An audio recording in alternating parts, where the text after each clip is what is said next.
하나님 아버지, 주님을 찬양합니다. 하나님이 주신 은혜가 너무 커서 아버지여, 삶에 필요한 것들을 절제하며 소망 가운데 드려진 예물들을 하나님이 약속하신 대로 축복하셔서 아버지 삶의 모든 것에 부족함이 없게 하시고 하나님이 주신 은혜를 간증할 수 있도록 도와주시기를 원합니다. 아버지, 또 지난 한 주간 동안도 아버지 보이는 곳에서나 보이지 않는 곳에서 주님의 몸된 교회, 하나님께서 맡긴 영혼들을 위해서 땀과 눈물과 정성과 시간과 물질을 쏟아서 수고한 아버지 그 모든 수고 위에 하나님 기름 부어 주시옵소서. 열매 맺게 해 주시옵소서. 주님의 교회가 든든히 서게 하시고 하나님 아버지여, 사랑하는 영혼들이 위로받고 힘을 얻고 일어나 빛을 발할 수 있도록 은혜 베풀어 주시기를 원합니다. 하나님 아버지, 이제 오늘 또 주님의 말씀을 저희들이 듣기를 원합니다. 이 말씀 가운데 하나님의 뜻이 가슴에 새겨지게 하시고, 그리고 말씀을 우리가 소원하며 기도하게 하시고, 그래서 우리의 걸음걸음이 말씀의 성취의 걸음이 될 수 있도록 세상이 고대하는 하나님의 아들들, 아버지여, 빛과 소금의 삶을 온전히 살아내는 하나님 복음의 참된 증인들 되게 하시고, 주님의 재림을 준비하는 하나님의 군대들로 하나님 아버지여, 남은 여생을 그렇게 온전히 살아갈 수 있도록 은혜 더하여 주옵소서. 예수님의 이름으로 기도합니다. 아멘. 네, 오늘 하나님의 말씀 시편 90편 1절부터 11절까지 말씀입니다. 제목은 주의 종들에게 나타내소서.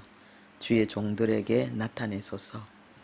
시편 90편 1절부터 11절까지 말씀을 우리가 함께 합독하겠습니다.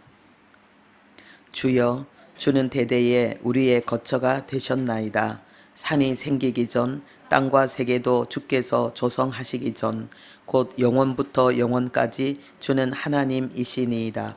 주께서 사람을 티끌로 돌아가게 하시고 말씀하시기를 너희 인생들은 돌아가라 하셨사오니, 주의 목전에는 천년이 지나간 어제 같으며 밤의 한순간 같을 뿐임이니이다.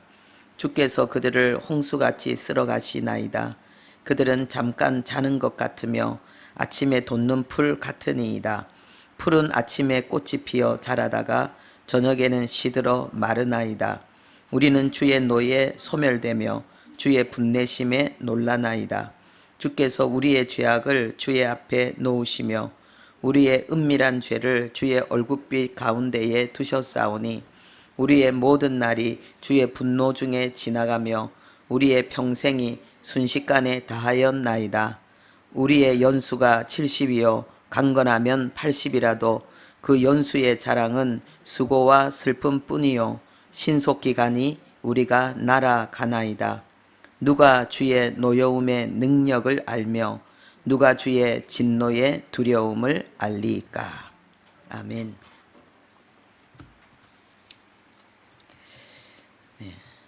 성경은 세 가지 종류로 구성되어져 있습니다. 역사와 그리고 시와 노래, 그리고 예언서 혹은 선지서라고 합니다. 구약 성경 39권도 그리고 신약 성경 27권도 그렇게 세 구분으로 나누어져 있습니다. 역사서는 과거의 사건을 이야기한 거고, 그리고 시가서는 현재의 사건과 은혜를 노래한 것입니다. 그리고 선지서는 하나님의 백성들을 향한 책망, 그러나 하나님의 위로와 소망, 이런 것들이 기록되어져 있습니다. 지금 우리는 시편에 대해서 살펴보고 있는데, 이 시편은 바로 하나님이 우리에게 주신 사건, 은혜, 그것을 노래하는 거지요. 우리가 오늘 90편을 읽었는데, 이 90편은 시편 150편 중에서 유일하게 모세의 노래입니다. 그리고 여기에는 모세가 선포하는 믿음의 고백들, 그리고 기도의 내용들이 들어가 있습니다. 우리가 읽기는 11절까지 읽었지만은요, 오늘 설교 내용은 17절까지 전부를 다 할 것입니다. 먼저는 모세가 하나님을 노래하는 내용입니다. 하나님은 우리 인생의 피난처시고, 그리고 하나님은 우리의 창조주이실 뿐만 아니라 심판주가 되신다. 그 내용을 모세가 노래하고 있고요. 그 다음에는 우리 인생의 그 허무함, 그 하나님을 인정하지 않고 하나님을 무시하고 내가 주인 되어 사는 삶의 인생이 얼마나 허무한가, 그 내용을 노래하고 있습니다. 그리고 마지막 세 번째는 하나님을 인정하고 하나님을 의지하는 종들에게 하나님이 주실 은혜를 기도로 간구하는 내용, 이 세 가지의 내용이 오늘 이 90편에 들어 있습니다. 우리 먼저 모세가 하나님을 노래한 것, 피난처 되시고 창조주 되시고 심판주 되신 그 노래의 내용을 살펴보겠습니다. 1절에 피난처라 그랬는데 우리의 거처가 되셨나이다 그렇게 말하고 있는데, 이 거처라는 말은 집을 이야기합니다. 그리고 성전, 피난처, 하늘 이런 의미가 있습니다. 네, 우리가 이 땅의 고난을 피하는 길은 하늘로부터 오신 예수님을 만나고, 그리고 땅에 살지만 땅에 속한 자가 아니라 하늘에 속한 자로 살아가야 되는 거지요. 하나님을 피난처로 삼고, 그래서 다른 인생들과는 구별된 하나님의 성전으로 사는 것이고, 그리고 하나님의 집에서 안식과 평안을 누리는 삶을 사는 것입니다. 집은 따뜻하고 포근합니다. 그리고 세상과 다르게 더 많은 이해와 용서와 도움이 있는 식구들, 가족들이 있는 곳이 집입니다. 그런데 바로 하나님이 우리의 집이다. 하나님이 우리의 위로가 되시고 우리의 용서가 되시고 도움이 되시는 우리의 피난처다. 이렇게 지금 모세는 노래하고 있는 것입니다. 그리고 하나님은 우리의 피난처가 되시기를, 우리의 안식의 집이 되시기를 하나님은 스스로 결정하신 거예요.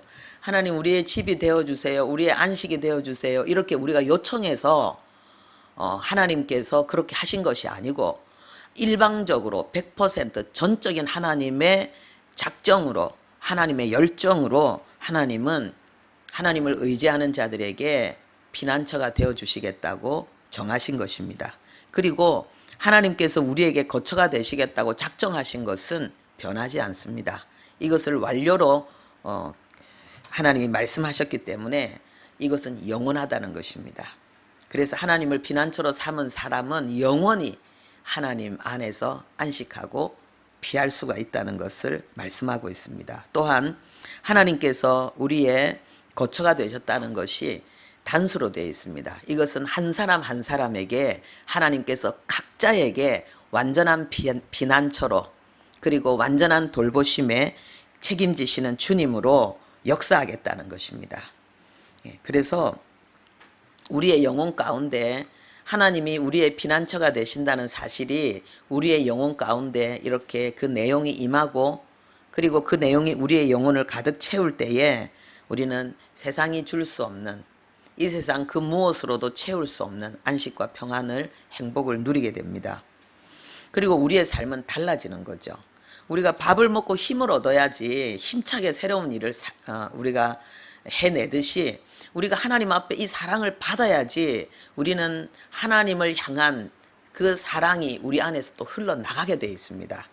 그래서 바울이 하나님을 위해서 자기의 삶 전부를 쏟아부었고, 정말 포도주가 잼을 위해 부어지듯이 자기의 전부가 하나님 앞에 교회를 위해서 부어지는 것을 자기는 기뻐한다 그랬는데, 그렇게 고백하고 그렇게 살 수 있었던 그 내용이 무엇이냐, 이 사랑을 자기가 소유했기 때문인 거예요.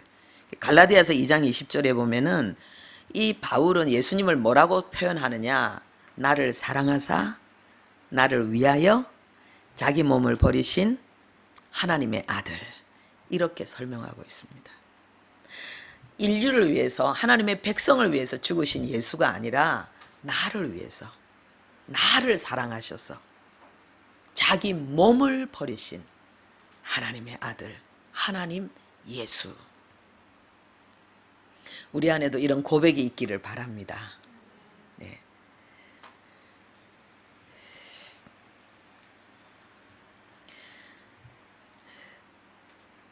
또 여기 보면은요,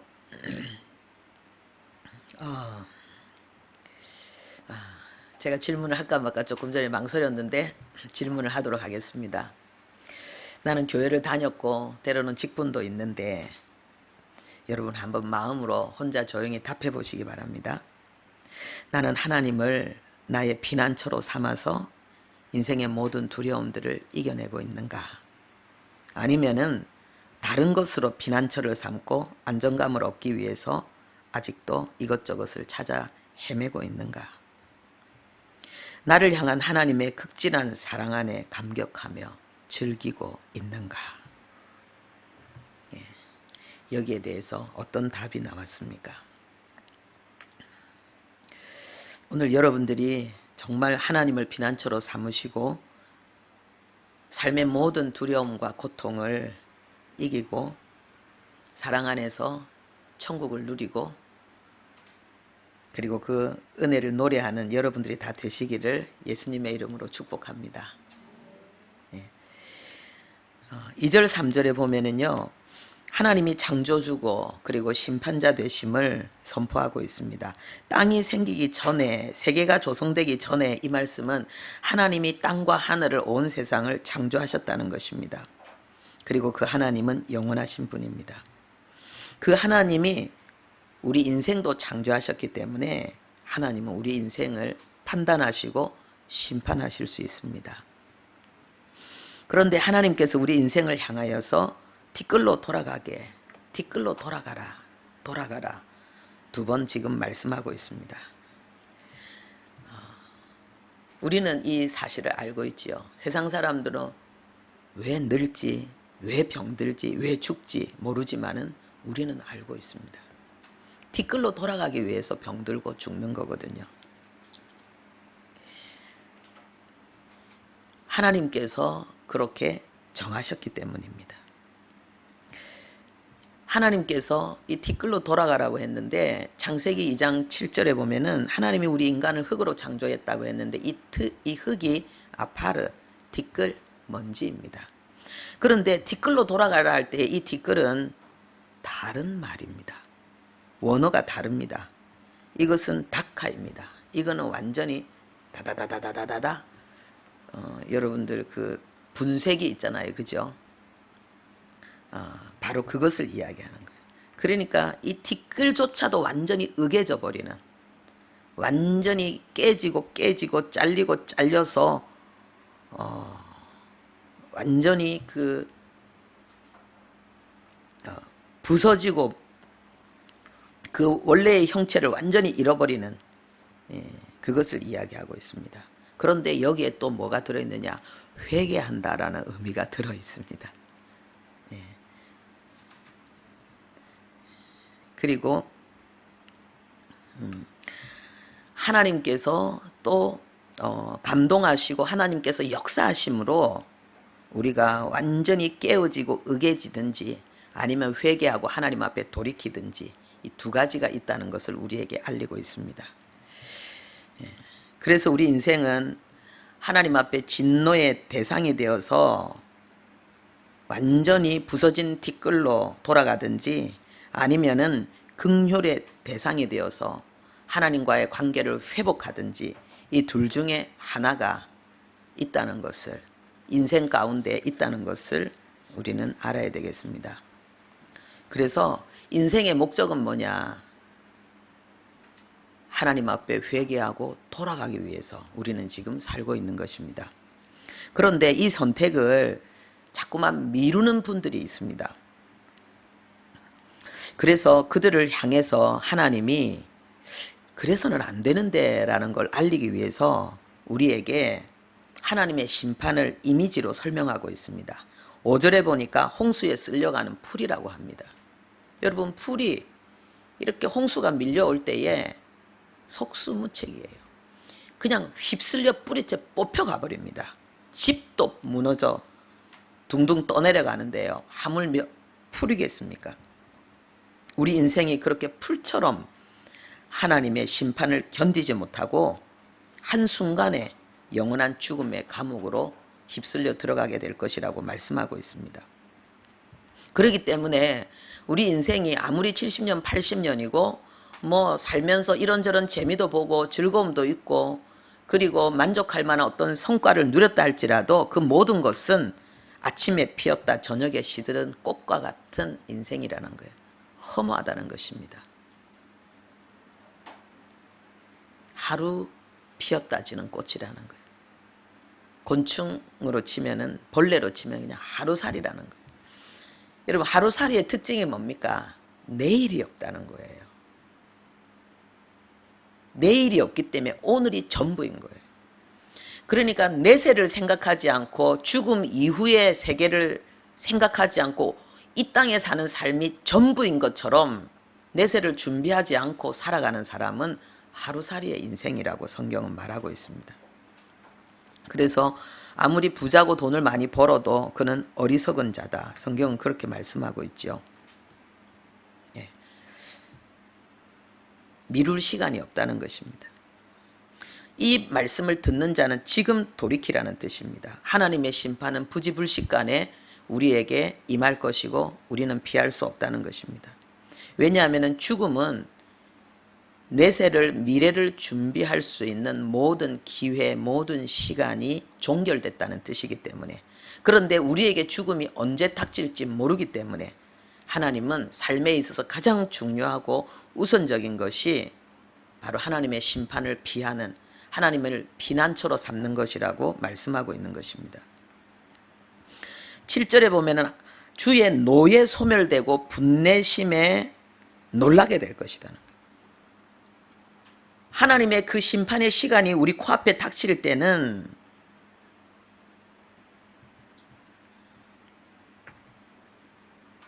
그냥 놀라고 당황하고 두려워하는 그것 말고는 다른 것을 아무것도 할 수가 없을 것이라는 것을 말씀하고 있는 것입니다. 어떤 사람은 소멸된다 이 말에 딱 꽂혀가지고 소멸돼 그러면 없어지는 거잖아. 그러면은 뭐 없어지면 됐지 뭐, 사라지는 건데, 이렇게 생각합니다. 그래서 그러면 죽기 전까지 즐기자. 그리고 내가 죽고 싶을 때 그냥 끝내면 되는 거야, 이렇게 생각합니다. 그런데 그게 아닙니다. 이 소멸된다는 이 원어의 뜻이요, 완성한다 이런 뜻입니다. 끝마친다 이런 뜻입니다. 그러니까 없어지는 게 아니라니까는요. 그냥 우리의 인생이 끝나는 걸 이야기하는 것이지 사라지는 걸 이야기하는 것이 아닙니다. 우리가 업무를, 우리에게 주어진 일을, 우리의 하루의 일상을 끝내듯이 이 땅의 삶이 마무리된다는 뜻이지 흔적 없는 존재로 사라진다는 것이 아닙니다. 그래서 고린도후서 5장 10절에는 우리가 다 반드시 그리스도의 심판대 앞에 나타나게 되어 각각 선악간에 그 몸으로 행한 것을 따라 받으려 함이라. 죽음 이후에 하나님의 심판이 있다는 것을 우리에게 알리고 있습니다. 우리가 이 땅에 우리의 몸으로 우리가 말하고 우리가 행동하고 살아낸 거에 대해서 하나님 앞에서 심판을 받게 될 것을 말하고 있습니다. 나의 존재는 그대로 남아있는다는 거예요. 이 땅의 삶이 소멸되어지는 거고, 이 땅의 모든 성과와 이 땅의 모든 만족과 즐거움이 흔적 없이 사라지는 것이지, 나는 남아있고, 그리고 이 땅의 삶에 대해서 그 결과와 성과, 상과 벌에 대해서 평가를 받기 위해서 하나님 앞에 서게 될 것을 말하고 있습니다.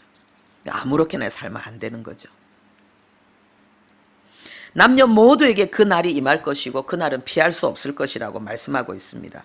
준비하지 않은 자는 놀래고 당황하고 무서워 벌벌 떨게 될 것이지만은 예수님을 믿고 하나님을 피난처로 삼아서 그 날을 준비한 자에게는 영광과 칭찬과 기쁨이 있을 것이라고 말씀하고 있습니다. 고린도전서 4장 5절에 때가 이르기 전 주께서 오시기까지 아무것도 판단하지 말라. 어둠에 감추인 것을 드러내고 마음의 뜻을 나타내리니 그때에 각 사람에게 하나님으로부터 칭찬이 있으리라. 이거는 성도들을 향해서 하시는 말씀입니다. 네. 우리 중 아무도 준비 없이 하나님 앞에 서지 않고 모두가 다 준비하고 기쁨으로 하나님 앞에 설 수 있기를 바랍니다. 두 번째 모세는요, 인생의 연약함과 허무와 한계를 노래하고 있습니다. 3절에서 11절까지 내용인데요. 여러분, 인생에 있어서 가장 연약한 것이 무엇이라고 여러분 생각합니까? 어떤 연약함이 가장 우리 인생들의 마음을 힘들게 하고 삶을 어렵게 한다고 생각합니까? 얼굴이 못생긴 것, 돈을 많이 벌지 못하는 것, 성격이 좋아서 여러 사람과 친분을 쌓으면서 지내지 못하는 것, 특별한 재능이 있어서 마음껏 부귀영화를 누리지 못하는 것, 그런 것들이 나의 연약함이고 나의 결핍이라고 우리는 생각할 수 있습니다. 그런데 성경은 죄가 인생의 연약함이고 문제라고 말하고 있습니다.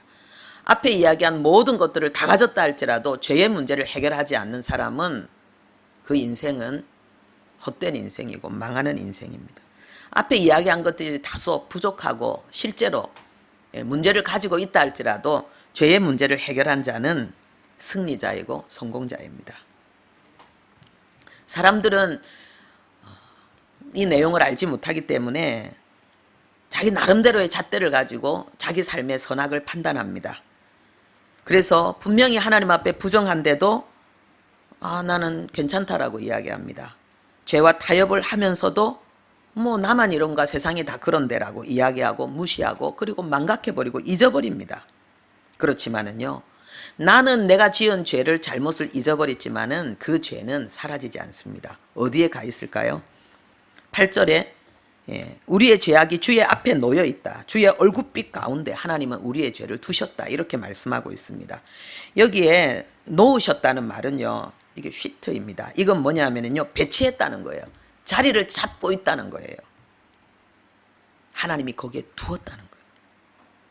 예수의 피로 씻음 받지 않는 사람들, 그 모든 사람들의 죄는 하나님의 심판대 앞에서 질서정연하게 배치되어져서 그 주인을 기다리고 있다는 것입니다. 그래서 성경에 보면은요, 내 죄가 나를 찾을 것이다. 그리고 나를 멸할 것이다. 그런 말씀이 있습니다. 하나님께 피하지 않는 모든 자의 죄, 그 죄가 바로 그날에 그를 호출해낼 것입니다. 우리는 이 죄의 문제를 예수 그리스도 안에서 완전히 해결한 그런 축복, 내 문제가 예수 그리스도 안에서 완전히 해결되어졌다는 것을 성령의 은혜로 깨닫는 그 행복이 있기를 바랍니다. 히브리서 4장 13절에요. 지으신 것이 하나도 그 앞에 나타나지 않음이 없고 우리의 결산을 받으실 눈앞에 만물이 벌거벗은 것 같이 드러날 것이다. 하나님 앞에서 모든 것이 다 드러날 거라는 거예요. 우리의 결산을 하나님 앞에서 하게 될 거라는 거예요. 그런데 청지기가 주인에게 줄 뭐라 그럽니까? 주인에게 줄 그 소출의 일부를 주지 않고 거부한 그 청지기처럼 하나님께 모든 것을 받아놓고 하나님을 인정하지 않고 내 것인 양, 내 맘대로 내 삶을 허비한 자에게는 하나님의 진노가 있을 것이라고 말씀하십니다. 그런데 사람들은 이런 말씀을 들어도 이것을 깊이 생각하지 않습니다. 왜요? 아직 더 많이 살 거라고 생각해요. 그리고 이것 말고도 내가 고민하고 내가 중요하게 뭔가 해결해야 될 일들이 더 많다고 생각하는 것입니다. 나중에 생각하자 이렇게 말합니다. 그런데 이 성경은 뭐라고 말합니까? 9절과 10절에 보니까는 신속히 지나간다 그랬습니다. 우리의 평생이 순식간에 신속하게 정말 로켓처럼 날아간다.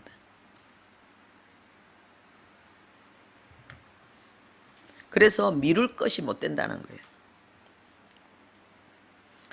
오늘 우리 안에 정말 예수님께 항복하지 않은 분 혹시 한 분이라도 계신다면, 교회만 다니는 것으로 내가 의인이 되는 것이 아니고 예수 그리스도 없이는 나는 죽을 자고 나는 죄인이고 망할 자라는 걸 인정하고 예수 그리스도를 나의 구원자로 모시고, 그렇다면 이제 그분은 나의 하나님이고 나는 예수님을 따르고 예수님께 순종하는 자의 삶을 걸어가야 된다고 주님께 항복하는 은혜가 여러분 모두에게 있기를 바랍니다.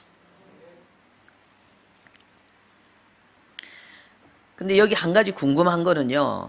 우리가 인생을 살다 보면은 항상 슬픈 게 아니잖아요. 항상 고통스러운 게 아니잖아요. 뭔가 얻는 것도 있고 취하는 것도 있고 뭐 도달하는 것도 있고 자랑할 만한 것도 있고 자식도 낳아 기르고 집도 있고 뭐 여러 가지 뭐 많이 있을 수 있잖아요. 그런데 오늘 이 성경에는 뭐라고 말하느냐? 그 모든 것을 하나도 언급하지 않고 70년, 80년을 살아도 그 자랑하는 것은 수고하고 슬픔 뿐이다 그러고 있습니다. 완전히 제해버리는 거예요. 왜 이렇게 말씀하실까요? 저는요, 죽음 앞에서 많은 사람들이 이 고백을 하는 것을 보았습니다. 직간접적으로 보았습니다.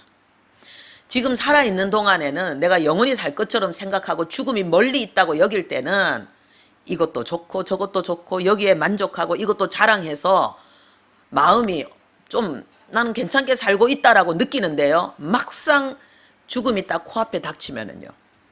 그거는 정말 괜찮은 거예요. 그런데 그것도 모르고 어둠에게 완전히 사로잡혀서 그냥 덜커덕 죽어서 하나님 앞에 서는 그날에는 아무 의미가 없다는 거예요. 이 땅에 내가 이루고 누리고 자랑할 만한 모든 것이 그때는 아무것도 없다는 거예요. 앞에 이야기한 것처럼 그냥 돌아가라는 거예요. 뒷글로 돌아가라는 거예요. 모든 것이 완전히 부서져서 가루가 되어져서 의미가 없다는 거예요. 이건 뭐냐? 나도 그렇게 느끼게 될 거라는 거예요. 내가 그렇게 말하게 될 거라는 거예요.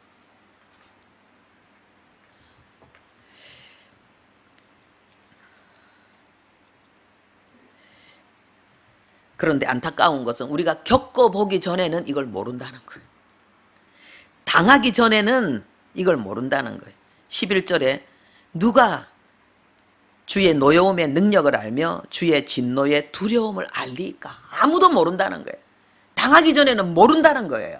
그런데 하나님께서 내게 역사하시면, 성령께서 내게 은혜 주시면 당하기 전에 안다는 거예요. 그래서 준비한다는 거예요. 여러분, 이것이 은혜인 줄 압니다.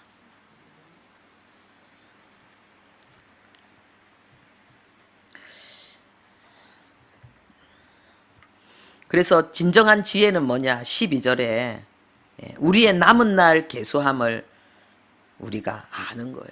하나님의 지혜를 내가 얻어서 내 인생의 남은 날을 생각하고, 이 말은 뭐냐? 죽음을 생각하고 죽음을 대비하는 것. 이것이 진정 인생의 지혜다. 이렇게 말씀하고 있습니다. 우리 12절부터 17절까지 우리 함께 합독하겠습니다. 우리에게 우리 날 계수함을 가르치사 지혜로운 마음을 얻게 하소서. 여호와여 돌아오소서. 언제까지니까 주의 종들을 불쌍히 여기소서. 아침에 주의 인자하심이 우리를 만족하게 하사 우리를 일생 동안 즐겁고 기쁘게 하소서. 우리를 괴롭게 하신 날수대로와 우리가 화를 당한 연수대로 우리를 기쁘게 하소서. 주께서 행하신 일을 주의 종들에게 나타내시며 주의 영광을 그들의 자손에게 나타내소서. 주 우리 하나님의 은총을 우리에게 내리게 하사 우리의 손이 행한 일을 우리에게 경고하게 하소서. 우리의 손이 행한 일을 경고하게 하소서. 아멘. 하나님의 마음을 받은 종들, 하나님의 마음을 따라 살아가는 종들, 그 종들에게 하나님의 긍휼과 그리고 하나님의 은총을 베풀어 달라고 마지막으로 모세가 기도하는 내용입니다. 여기 보면은요, 왜 특별히 모세는 하나님의 백성을, 자신을 비롯한 하나님의 백성을 종이라고 고백하고 있을까요? 하나님 앞에. 하나님, 내가 하나님의 종입니다. 우리가 하나님의 종입니다. 이렇게 고백하고 있을까요? 생각해 보면은 더 좋은 말도 많을 것 같은데, 성도를 하나님과의 관계 속에서 표현하는 그런 단어들이 많습니다. 자녀, 신부, 성전, 제자, 군대, 청지기, 백성, 많죠. 그런데 왜 종이라고 말하고 있을까요? 여기에는 정말 깊은 내용이 들어 있습니다. 이 종이라는 말이 원어로 에베드입니다. 에베드. 이것은 아바드라는 말에서 나온 건데요. 이 노예를 이야기합니다. 그리고 이 아바드는 일하다, 섬기다 이런 뜻입니다. 일하는 자, 섬기는 자, 주인을 위해서 일하고 주인을 섬기는 그 노예, 그걸 이야기하는 거예요. 그런데 이것은 또 성경에서요, 왕의 신하를 말할 때 또 이 단어를 쓰기도 했고, 그리고 자신을 다른 사람에게 공손하게 표현할 때 이 단어를 쓰기도 했습니다. 그리고 하나님의 백성 이스라엘을 또 이 단어로 또 지칭하기도 했습니다. 그래서 이사야 41장 8절에 나의 종 너 이스라엘아, 하나님께서 또 이렇게 하나님의 백성을 종으로 부르기도 합니다. 그런데 너무나도 중요한 내용이 뭐냐 하면 메시아, 그리스도를 하나님의 종이라고 성경이 가르치고 있습니다. 그래서 이사야 42장 1절에 내가 붙드는 나의 종, 내 마음에 기뻐하는 자, 이 땅에 오셔서 우리 인류의 모든 하나님의 백성들의 모든 저주를 해결하시고 잃어버린 주의 백성들을 찾아서 그 영광의 나라를 세우실 그 역사를 수종들 예수 그리스도를 내가 붙드는 나의 종이라고 하나님이 말씀하십니다. 그리고 이사야 53장 11절에도요. 나의 의로운 종이 자기 지식으로 많은 사람을 의롭게 하며 또 그들의 죄악을 친히 담당하리라, 이렇게 말씀하고 있습니다. 예수 그리스도를 나의 의로운 종, 나의 붙드는 종, 이렇게 말씀하고 있습니다. 우리도 하나님의 종이 되는 은혜가 있기를 바랍니다. 예수님이 나를 따라오너라 말씀하셨잖아요. 나의 증인이 되라 말씀하셨잖아요. 이것은 바로 우리가 예수님께 붙들리고 불의한 길이 아니라 하나님이 우리에게 말씀하시는 의의 길을 걸어가는 그 순종, 그 충성, 헌신의 삶을 살아가는 것을 말씀하고 있는 거지요. 금요일 한기순 메시지에 이 내용이 나와 있습니다. 제가 읽어드리겠습니다. 너희는 내 증인이 되리라. 이는 주님께 투정하거나 다른 것과 타협하지 않는 가운데 순수한 동기로 주님께 헌신하는 삶을 의미합니다. 주님을 향한 충성을 갉아먹는 가장 위험한 경쟁 상대는 주님을 위한다고 하는 봉사입니다.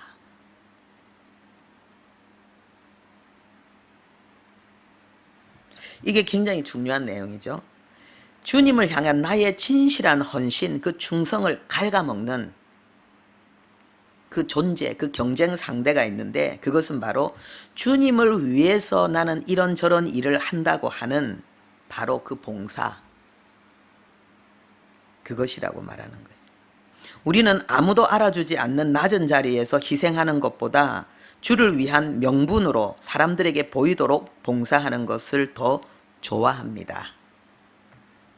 그렇기 때문에 하나님 앞에 거룩하고 진실한 헌신이 실패되는 거예요. 그래서 하나님께 붙들린 종, 하나님이 인정하시는 의로운 종의 삶이 우리 안에 이루어지지 않는 거죠. doing을 향해서 달려가지 being, 나의 존재가 진정한 하나님의 사람이 되는 거기에 집중을 하지 못하기 때문이죠.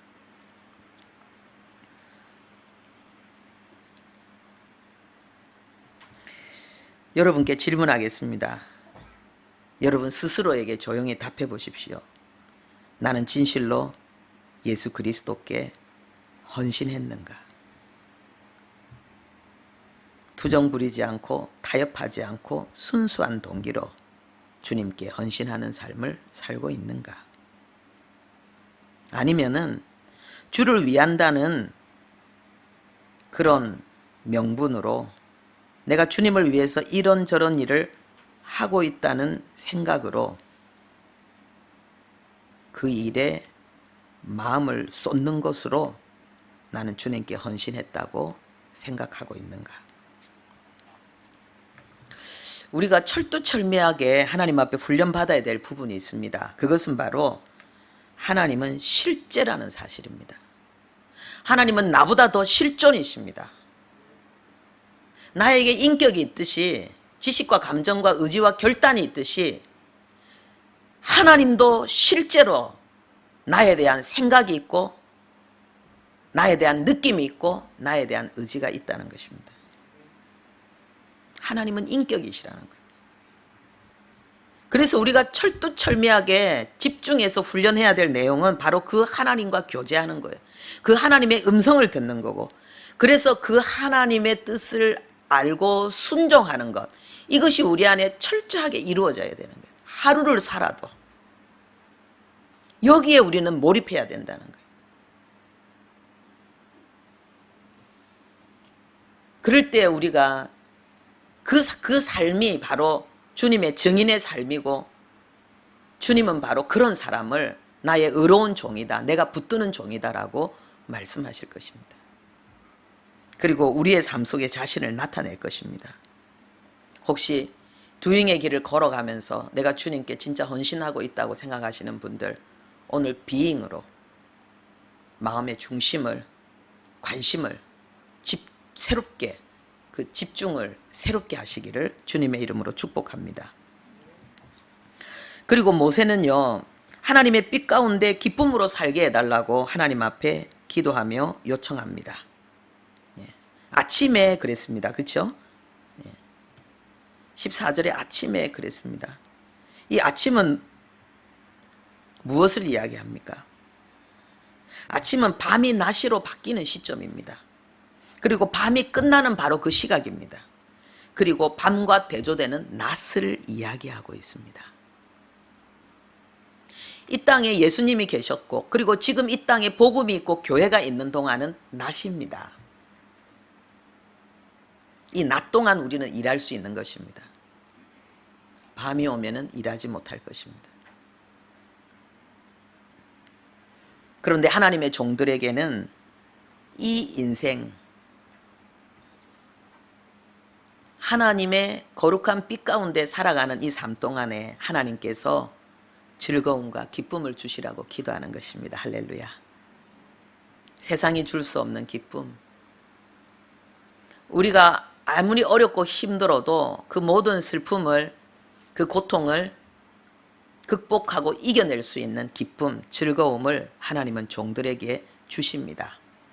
그리고 우리를 괴롭게 하신 날수대로, 화를 당한 연수대로 하나님이 원수 갚는 기쁨을 달라는 거예요.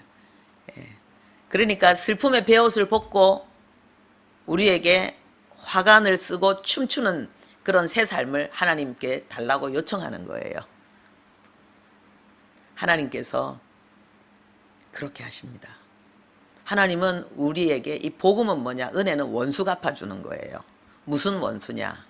내가 마귀에게, 어둠에게, 세상에게 쏟고 밟히고 찢기고 상한 내 모든 아픔을 하나님이 원수 갚아주는 거예요.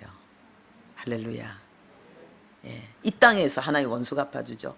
400년 동안 애굽에서 종살이했습니다. 40년 동안 광야를 헤맸습니다. 그런데 하나님은 하나님의 왕국으로 우뚝 서게 하셨습니다. 주님과의 관계가 온전한 가운데 세계 어떤 열국도 그 하나님의 나라를, 하나님의 백성들을 공격할 수가 없었습니다. 하나님과의 관계가 가장 좋았을 때 하나님이 그들에게 주신 복은 세계의 수많은 그러한 왕들을, 지혜자들을 불러들이는 그러한 매력, 그런 영광을 하나님의 나라에, 하나님의 백성들에게 허락하셨습니다. 여러분 안에 여러분이 겪는 모든 아픔들, 흘린 눈물들, 그 고난들, 그것들을 7배로 원수 갚아주시는 하나님의 축복이 가득하기를 축복합니다. 그리고 모세는 하나님의 종들인 자기들에게 후손의 복을 하나님 앞에 요청하고 있습니다. 우리가 사실은요, 저를 비롯해서 자녀를 제대로 못 키우고 그래서 안타까운 부분들이 있습니다. 때로는 주님을 위해서 또 이런저런 일에 너무 또 이렇게 애쓰다 보면은 더 자녀들을 돌보지 못한 그런 부분들이 있습니다. 그런데 하나님께서 오늘 그런 분들에게 위로와 그리고 소망을 주시기를 바랍니다.